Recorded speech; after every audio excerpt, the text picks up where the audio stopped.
Ele leile tua. Taimiuma. God is good.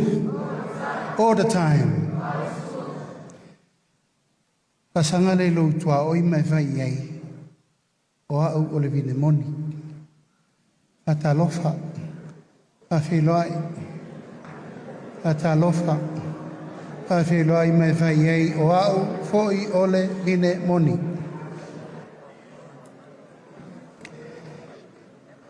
Atalofatu i le nganga whāloalo le paia maulunga o le tātou mawhitanga nei. E mo moana o whātulou o wāle tupua mo na tapua whanua, malae fo i mo na leo a malae. Le paia nei o vaite le a wāle whianga o whaleata mo na ngawha. Whio ai to i matulanga, ala ta iai whalau polu o tofinga tainani. Le fio le tama al fale ia mataia, tulona ia. Papa iatu le nganga whaaloalo, i mamalu whaaltala le lei, a wāle suo lau sunga ile, to ina, tai o le sauninga. Lau sunga Reverend Josefa, Afutiti, Malfaltua. Patulau atu foi lau sunga il tamaa o ngā luenga. O le tātou e kālesia nei vai tele, o le toala wha au tama, o le tātou wha moe moele nei, o le se fulu tolu aso mor kirisimasi. Lau sunga Reverend Wao, panga sua sua, ma le faltua, le paia mawalunga o le kālesia i vai tele nei. Sunga ia o Soswani, sunga i lia wao, tia kono ma le tātou e kālesia i ona tūlanga whalupe mta whale fia. O te ofalo fatu foi fatalo fatu il paia lau fainga luenga tutofi le tua. Fata faitau langa uma, fafenga inga taulangi mo tau faletua, mai puna vai SS po to vine SS le tatu watanu. Moli atuoi fata alofa i tama, matina matua, o taulanga ola wa afu le latu soifua, malo lo, manu malo, o tatu e kālesia uma, wa tatu mafuta le neyasu. Pawhenga inga taulangi so se fata fai taulanga. Fata alo fatu i le ngang whanoalo. Fata alo fatu foi le paia o le tātou malo, fio mai o lau fionga i le fonga fetalai, o le maota fono sa moam lau fartua, isi foi o sui malu al palemene, minsta langolango. O te fata alo fatu foi le paia mawalunga o le atunuu, sa moa wa fio mai matala mai ao ni fiafi, pa ia i tapa au mainga tainane whalau polu o tofinga. Le mai moa tapua i mai sa moa i penga ta whai langi, i la balea wainga ma latu tama mo latu wainga. I so ngā tu mo mapule i tu au ma lataua, ainga i le tai ma le vaa o fonti. Pata alofa atu fo le tātou mtanga luenga o leo, o leo o taimatamua le nei fiafi, la o fionga le li komsina ngolango. I also acknowledge our presence of our partnership from Australia and all our overseas members. Thank you for coming tonight. E leo toi pō malae, i le whaafonga tāpua i mai Samoa, i le nei whatu na toto, luas fulubalu, tausanga taluai.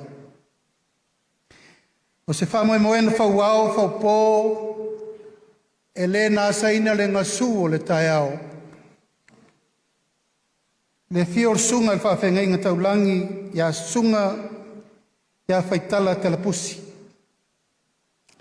E le ngata i lea whaawa wina ma il sunga, ia tuufo mai la whaiali. Awo o mai le pasinga o le nei ati nae ma le nei sauninga tāua, e le sunga ia muao, ang suasua ma le faletua ma le kālesia. A tātou toi manatu matatu le to'o ma te pai le ata, ua luas fulu walu tausanga. Talu o na tupu lau ola ola le nei fatu na toto. Ma e moli mauma le atunu atoa, i tausanga uma le nei luas fulu walu tausanga, e le i mapu pe ngase le fatu na toto i nei le kālesia le nei. O lau siusi ma ola tātupu le lei, ma ua tātou waaia pēr fua waaia matango fie, mai lea tausanga, mai lea tausanga. O le sefulu tolu asa o pespesenga le kalesia e whakasai vai te leuta nei. Na mua i malae, ma mua i malae, i polkalame whapenei mo le tunu. O nei polkalame uma ua aonga tele, i ta pena ai a ai o fina ngalo, whatalitali ai lo tātou whamana tuina, o le whanau mai o lo tātou wali o Yesu Keriso. Tā ofi foi wa lava le upu folo le afiafi le nei. Tō matauina ai tātou le upu e mana vaola i nai Samoa i le nei lua sifuru ma le valu tausanga. O le whiau a tōl tala le lei le nei afiafi e mafua o no tātou whamanatuina pēr. O le whanau mai lea o le whaola. O le mafuanga, o le whamoe moe whapenei, i nei o tātou manatua pēr malango lango, longo puia li. Ma tata tuli o Samoa ua tasi le atunu u whakerisiano. E whaavai le atua le tamā, le atua le alo, ma le atua le ngangsa. O le sfultolu asa o pespesenga o le kirisimasi, ua momoli mai ai se fe au whamanatu mo le tō tele o tātou Samoa. E tā ua o tātou tutu whatasi, ti ngā whatasi, ma futa whatasi ma fusi me umo le lofa.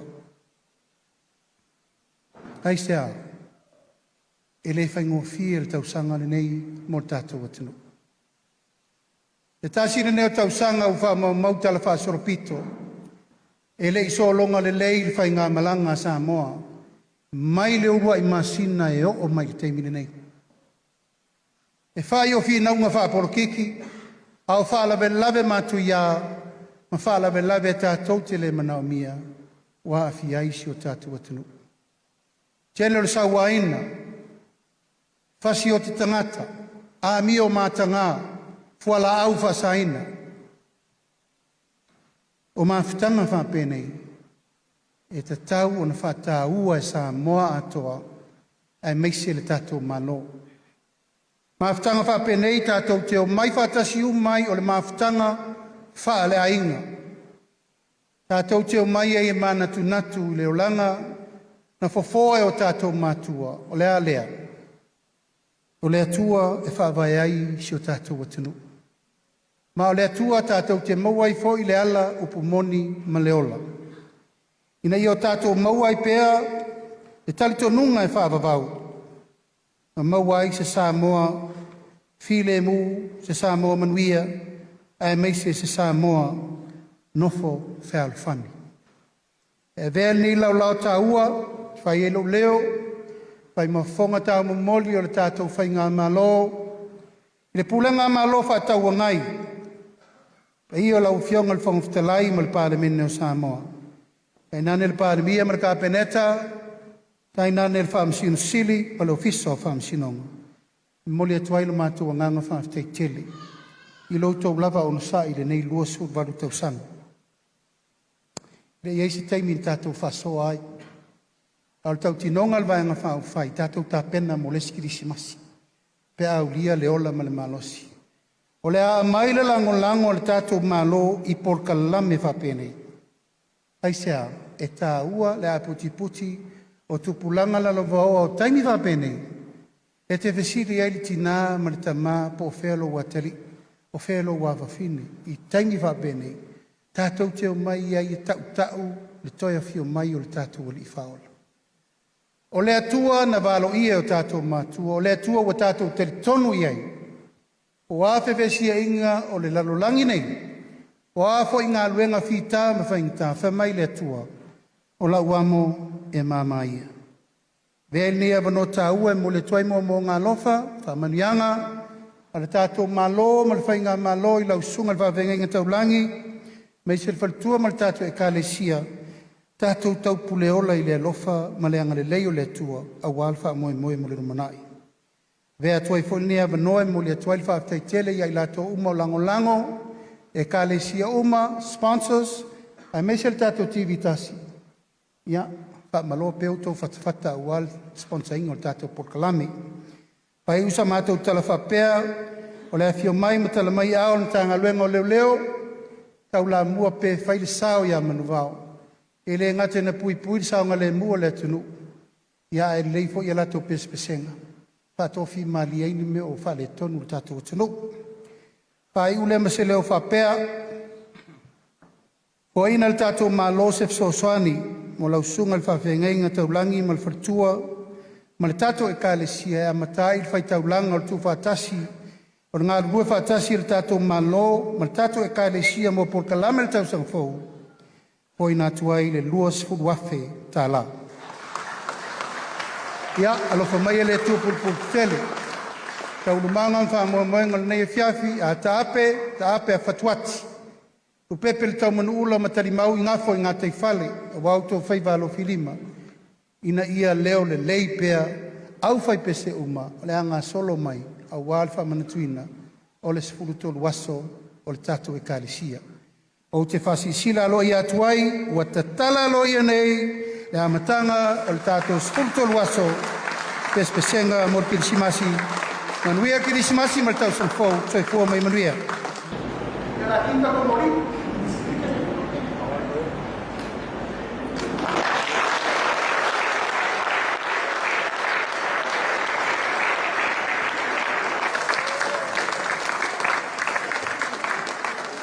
Ya,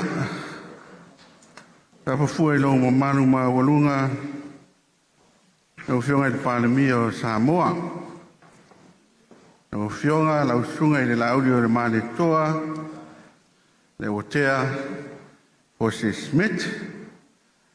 Ya, ua o lia fua le saunoanga ma walunga le nea fiafi. Ua le mapu foi le fia whalongolongo, taunoanga mātango fie. Ia, whai elo whatowaa, whai masua le nea lotu e mai se foi o pa ia man mamalu o poto, ia mātau te whapea atuai, pa malo sa noa. Malo le tanoa, malo le whalai au, ia, malo foi le whamalo si au. A tai mōre māle lenga maupu mātango fia o ti mai ai i al nei whamui moe. A tupui nai pēr le loto tele le neo loto ia e whāwau le whamui moe. Ia maisio leo a whafonga atu pa i o le mātua loto le lana mai foi le whamtalai o le mota ia i o le ne kālesia. Ia i le mea alofa ua tau aoina ma ua ina ngalo iaile pa ia o le malo ia o le nganga fia ma le nganga whaatai whaafetai tele lawa malo whaatai ia ua whaalo tele pe mātou i estei me mātou tau whaawai ai ia ai malo whaatai o leo tu mai o tau ao ia mo le nei whaamoi moe ia o manatu ia o lei u leo fo i le mātou tua whaalongo ai te whamalosi pea wātu pulanga laro vau o Samoa, malo whaatai. Ia o mātou talo, alo whale atua purpuri tele, whamanuia lau whionga matwhatua. Ia, ono whaalo a wāfo i tofi matiu te peo na walawina iai, le ngātai tonu a inga, o nuo, lana whanga, mai se fo i malo ma le kālesia. Ia, ai mai se le, tūlai mai le fo te tātou watunu le nei vai tau ia whamanuia tele le atua, malo whaatai.